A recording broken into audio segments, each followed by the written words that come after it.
one of the reasons that I seem to almost have a mission of sharing information, of being an open artist, about sharing what I do, about trying to encourage other artists to do what they want to do, is because I never went to art school. I didn't even graduate high school. So I feel like in my life I've had to work much harder to catch up. Sometimes artists aren't so giving with their techniques, that I always appreciated when I did meet someone who was very talented and willing to show me how to do something. I think that's part of my personal mission as an artist, is not only to do my work, but to also encourage other people to do what they want to do in art. The way to start is just by starting, is just by doing.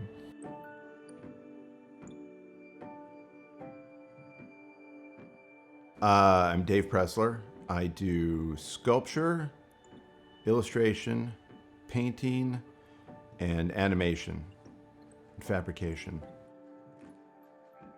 So the show being titled Idea to Object, take the idea in your head and how do you bring it out here? How do you bring it out into a form where you can share it with the world?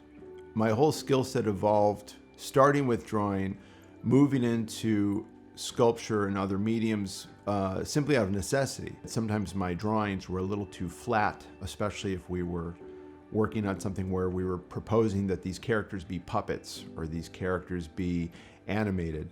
And so one of the things I started to learn was how to sculpt, because if you walked in with a 3D sculpted character, suddenly it's like everyone can get it. You know, I knew him as a draftsman, I knew him as a painter, and when we decided to make what they call a toy, I found out that he had an incredible sculpting ability. Dave has sculpted several toys for us. We reproduced Bombcat, which he sculpted for Anthony Osgang. The Angry Clobber Monkey, which is his design. And I thought his stuff was phenomenal. You want to take their idea and vision and sculpt it to the point where it really looks like someone could look at their work and one-to-one it makes sense. When someone like an Anthony Osgang would come to him and say, this is my art and I want to make it into a limited edition vinyl sculpture. In that sense, Dave's skill set involves an empathy and a sensitivity and a lack of ego that allows him to simply amplify and execute his friend's vision. And so anytime I worked with anyone who had been doing it for a longer time than I had, I would just pay attention to what they were doing. If anyone ever had any tips for me, I would listen, I would watch. I was starting out learning character design, learning production design. We got a development deal with the Henson Company in the early 90s. We did one show called Brats of the Lost Nebula. That was the one big show that we did. I designed some of the characters. That was my first production designing gig. Dave's style is kind of singularly his own, actually, and it's kind of a nice combination of solid technique and a somewhat light-hearted but spirited kind of view of the world.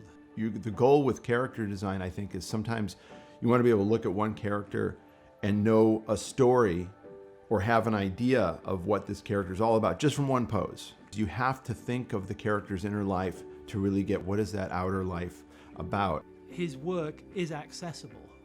This alone will allow the audience to sort of enter into Dave's world and hopefully be inspired to then create their own worlds. I think he really blossomed when he started doing animation. His characters from the beginning were ready to be animated. They already sort of exuded some kind of personality. So it was just a natural thing that Dave became an animator. In 2002 was our first foray into animation, where we did a show called The Save-Ems. And it was the first time I felt like I really did a cast of characters that looked as out there as I wanted them to be and as we wanted them to be. In a character design, you want something original. You want something that, where if somebody looks at it, they'll go, oh, that's from that show. That looks like a Dave Pressler type thing. Well, stylistically, I think he liked bulbous bodies with little appendages. Big body with tiny hands must be Pressler. Robot Monster originally came from an idea I had a long time ago. when Nickelodeon contacted me, I had piles of art because I had been thinking about this idea and drawing it and painting it for years. You're never going to go wrong as an artist to make things. It's because nothing's better than if somebody says, well, what do you want to do? To be able to pull out a sketch pad and go, here, I will show you, you know. Dave and I have worked on a handful of projects over the years. We helped him with his Robot and Monster figures from his show with Nickelodeon. His characters have a lot of personality and have a lot of character. We actually taught a class together at Nickelodeon where we taught them how to sculpt and how to make molds and cast their own toys. It was a lot of fun. With his sculpting, his painting, his drawings and animation, everything feels like it's tied together. With Dave's work, everything still was Dave. When you have an idea for a character, I mean, some people will write the dialogue, some people will act it out. But for me, I think if I just keep sculpting it, drawing it, I kind of will it to life just through to keep pushing it. Like, keep drawing them, keep sculpting them.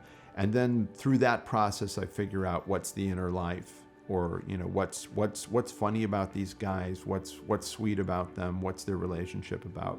The end result of what he does could be so many different kinds of things, that the skill sets that all have to go into it have to be so impossibly diverse that it really does end up with more of like a factory floor feeling. I make art out of stuff I found in the garbage before. You don't need to think of him like at the easel with the palette and, you know, the proverbial beret. Like, he's a guy at work.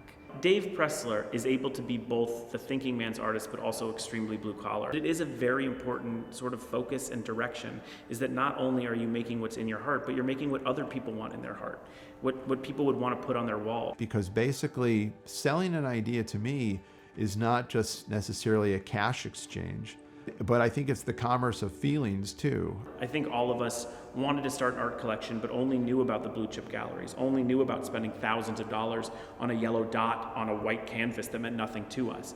If someone comes in here and is like, you know, I've always wanted an art collection, but it's never really spoken to me. I think that Dave's work and a lot of what we show here at Gallery 1988 relates to that person. One of the aspects of gallery showings that always inspired me and made me want to be a part of that world was the freedom of expression. And to me, that was the most inspiring part, was I could do whatever I wanted with no notes. Part of the layout of the idea to object show is to kind of follow the process from the most basic way of starting an idea, where we go from drawing, you draw on a Post-it, you draw the smallest little sketch or doodle, to actually taking it to a painting, then to a sculpture, and then ultimately, for me, to animation. I've tried to lay out the story of this cycle of creation.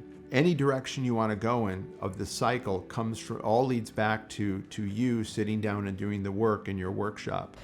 Boundaries mean nothing, and you can get a job making art for the movies and have the life you want, no matter what sort of like random suburb of a blue collar community you might be coming from, that there's actually something there for you. I'd say you're going to enjoy it.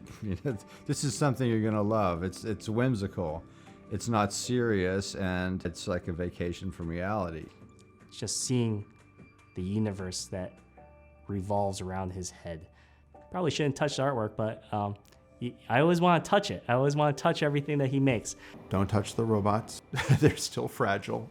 You know, all of his figures, all of his ideas really come from his heart, like really come from him. And these are all of his babies, and he really puts a lot of thought and work into creating his pieces. My hope for you is that if you come to the show and you're inspired enough to do art, and it's giving you inspiration or encouragement to do your art, I think the best thing in the world is to go home and just start making.